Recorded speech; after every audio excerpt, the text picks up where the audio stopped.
Hello, hello. We are Sin City Stories, and who are we here with? Zettie Gutierrez Uwe, but on Instagram you can see me as Zettie. Very nice to meet you, Mrs. Zettie. Just a quick background about yourself. How did you get started in real estate? So my family's always been in real estate. We used to own restaurants out in the Midwest, and we decided that it is way too cold for us to live out there. When my grandma was a little bit older, we decided to move out to Nevada. We love Nevada, and it's a lot of fun to just, get away from the snow and ice pick my car out, and the skies are always blue. What do you love most about being a real estate agent? What I love most about being a real estate agent is just working with people to help them achieve their goals that might be a little outrageous, but creating a plan with them for their wealth, for their family, and really getting down to what constructive items need to be done in order for them to buy, or maybe possibly become an investor in the future, and really just sit down with them and educate them and understand what the home buying process is like. Okay. What did you do before this? Before this, I was in hospitality. I was a server at a big hospitality company, and I worked with clients who would come in from out of town and serve them, also bottle service, stuff like that, like every Vegas person, right? Yes. So it had to take a lot of courage to transition to a next career field. And bravery. So what would you advise other people as far as making that transition goes, leaving their comfort zone to doing something better?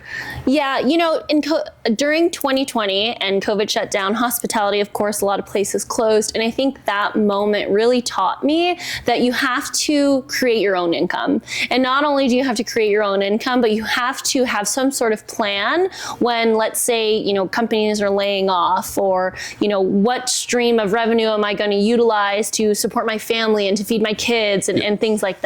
I think that for women who might be working a 9-to-5, or people that are just working another job, save your money, have some sort of exit plan, because I think there was a statistic that I read somewhere. It said that most people don't leave their jobs because they never work on their resume while they're working. So, definitely prepare for that. When it comes to stepping outside of your comfort zone, I always just say do it and learn from your mistakes, because those mistakes that may dig you far into the ground, maybe in the gutter, will teach you that you never want to be there again. Lessons learned, no losses. Absolutely. What's the most memorable property you've ever listed? Most memorable property ever listed. Okay. My most memorable property that I've ever sold would be a property out in Henderson, and it had unobstructed views to the city. It was a few years ago, and I always think about that place because Vegas grows every month, every day. When my family moved out here from the Midwest, there was only 900,000 people here, and we're at almost 3 million. So The city of sports and entertainment and hospitality, getting those unobstructed views for my client who is retired, and being able to, drink their coffee every day and experience that was the most memorable. What's one thing you tell people to never do when buying or selling a home? So I guess it's a little bit different, and this is where my real estate talk will come into play. I think my advice to people who are buying or selling a home is really leaning on your advisors, whether that's your CPA, whether that's your mortgage lender, whether that's your realtor, and really utilizing these people who are there to support you when you're making that change, or you're, creating a plan to be able to get there, because sometimes when you go a little bit off script, it may be a little bit more difficult to either buy or sell. But if you stay on track and you utilize those professionals who are around you or that you hire to help you, the process will be very simple. Okay, all right. Do you need good credit to purchase a home? Do you need good credit to purchase a home? You need at least a 600 plus credit score. You don't need good credit, but the key to purchasing a home for the first time, if maybe you have some items on your credit that might not be really great, is just creating a plan. Whether that's 2 months, whether that's 6 months, whether that's 2 years, just creating some sort of plan to either work on your credit, because most people that have bad credit just have no credit, and truly finding out what those tasks are instead of just stressing about if your credit is good or not. Yeah. What inspires you during challenging times? Not just in this business, but in any venture. I think when it comes to business as a woman, as a realtor, really leaning in on your colleague professionals, being surrounded by people that can help you get to the next level, or maybe are smarter than you, or doing things that you want to be doing, and surrounding yourself with that energy and just pushing forward. Because in business, times are high when they're really great, and times are really low, when rates are high and things like that. And there's a lot of there's a lot of factors that come into play when it comes to stuff like that, but really just vibing with your tribe, staying with your people who are there for you and, are there for your outrageous goals and things that you want to do, and you'll get there. It's just pushing through the hardship and aligning yourself with people who have similar goals. Yeah. Oh, what goals do you have? What are some of your long-term goals? My long-term goals. Oh, let's see. My long-term goal right now is to purchase properties that are located in small mountain towns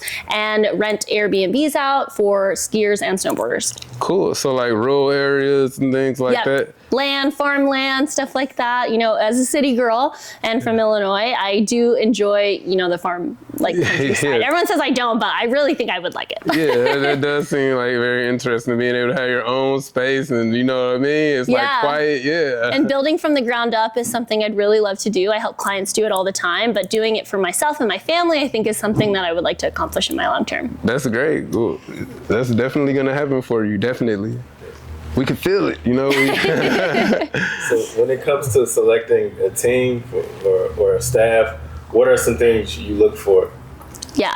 So as a realtor and as a woman, it's difficult to see who aligns well with you. But what I always say to, fellow realtors or friends who are looking to build their team or start, start growing a little bit more, is that you just have to be open in communication. I want a hard worker. I want agents that, are working towards the business and not just waiting for it to fall in your lap. It is sales at the end of the day. So you have to be committed to your business. You have to be committed to your team.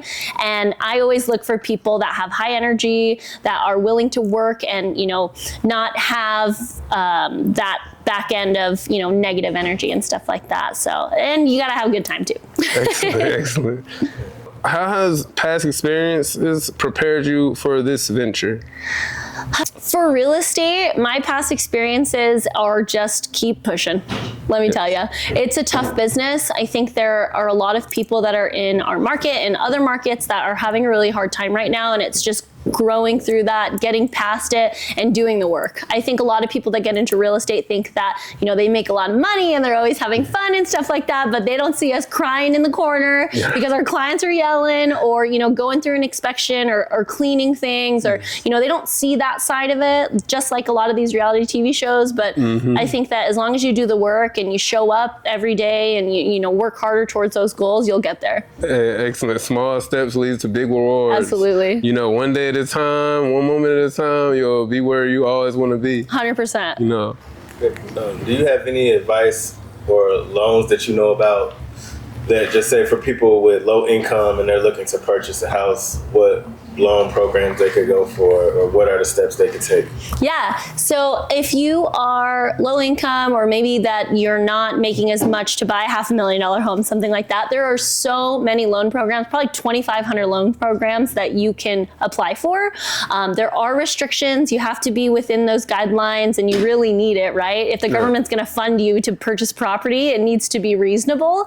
So there are programs where you can get 0 to 20% down, and you can also ask for concessions if you really need it, but it has to make sense, right? You can't just ask for free money. It's not just, I heard about, like what is it, a USDA loan for rural areas and stuff like that? Yeah, so there are some areas, not in Las Vegas or Henderson, but might qualify for USDA loans, in the country or Midwest or something like that. But you can go online and see and look up if your area is qualified for that, and then, go through that process. But what I always suggest is to work with a local lender, because a local lender has the market ideas of what gets approved and what happens if you qualify for those things. And there's always someone that's within that area that can help you with that. What is the most jaw-dropping feature you've seen in a luxury home? Jaw-dropping feature. Okay. I think this was a few years ago. I actually wasn't a real estate agent, but this is my favorite thing of all time. There was a home that I walked into, and the most luxurious thing I've ever seen was a Chihuly. He's an artist. If you go to the Bellagio, it's like the glass at the top. He made like a $10 million chandelier, and it was just amazing. And I think things like that, or art pieces, you know, I don't think there's much structural stuff that I'm like excited about anymore, just because, you know, rich people have crazy adventures, but you know, the art is the best. I think that's my favorite part. Or water features. The water features are pretty cool. So are you into art heavy? Like, what was that? are you into art heavy? Like, do you have a favorite artist? Do I have a favorite artist? Old or new? I like Picasso. I like fine art. Any artist really. I love local artists. Anyone that's, you know, giving back or truly, honestly, as long as they're an artist and they're doing cool stuff, I'm there for that. Like art galleries are super cool. Yes. I don't think I have a preference. Maybe modern art a little bit. Okay. Something I can just stare at and just be questioned. Yeah. Truly.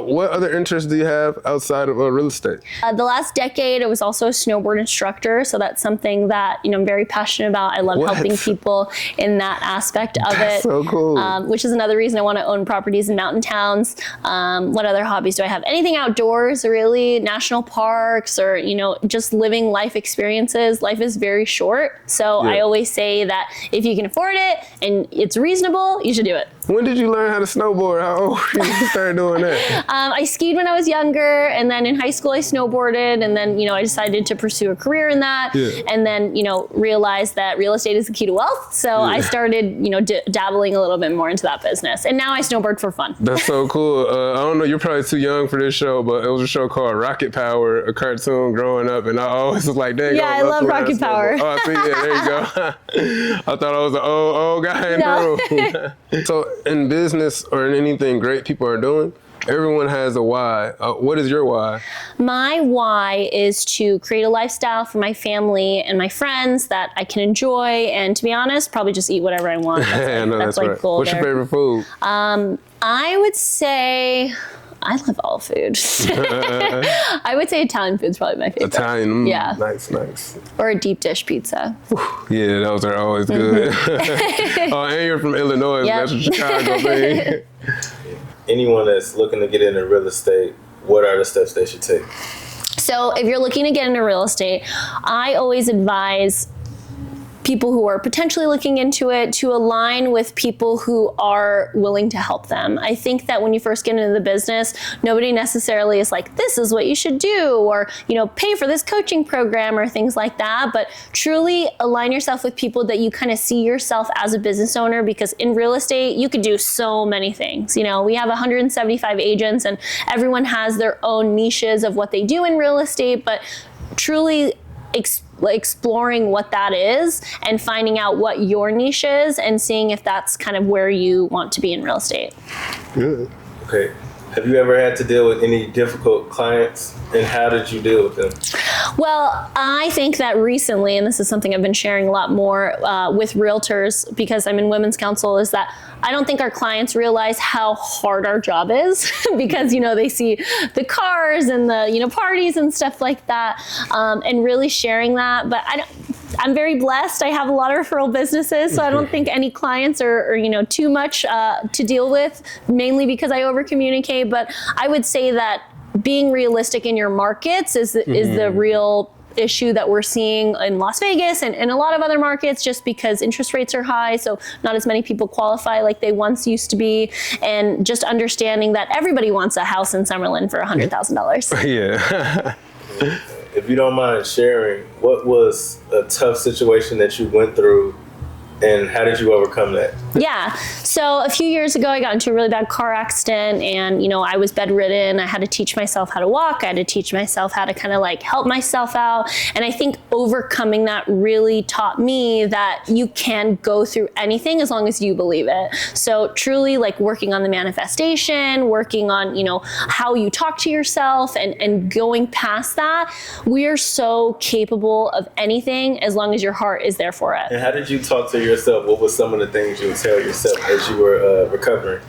You know, one of the things that I said to myself during that time is just that it's temporary. Yeah. You know, whatever feeling you have, whatever you're going through right now, it's temporary and you have to make the most of it. I always like to, you know, meditate in the morning, and I always say that, you know, I took a breath today and a lot of people didn't. So just truly living in that gratitude and, you know, that respectfulness of life, and just, you know, starting every day with that. Because I think sometimes you can kind of get lost of, you know, maybe I could be doing more, or maybe there's like something that I should have done or I shouldn't. And, you know, we have to be nicer to ourselves, really. Wow.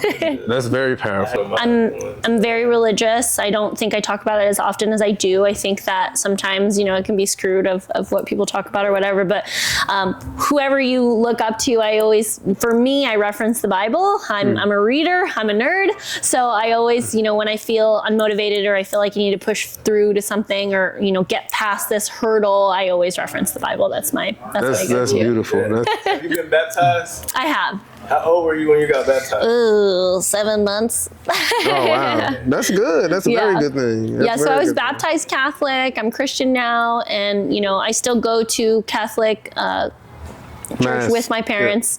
My dad passed away a few years ago, but, you know, I just am always open to just good word. Yeah, our condolences. What we say is when you lose one person on earth, you gain an angel and a protector in heaven. Yeah, and I think that people are placed in your life for a reason. And, you know, I always just love on my people and you know, the people I surround myself with. I very much protect my peace. I think most adults kind of, you know, lose that as they get older and they learn what those boundaries are, those restrictions. But Definitely. I think that, you know, if you're around people that truly believe in you and that, you know, can have that positive energy or maybe have that scripture to like help you in times that are tough, it'll really elevate your life, and it'll help you grow through the hard times, because, you know, there's a lot of moments where people are maybe going through hardship and, you know, getting closer to God or being around people who are just able to walk you through the hardship together,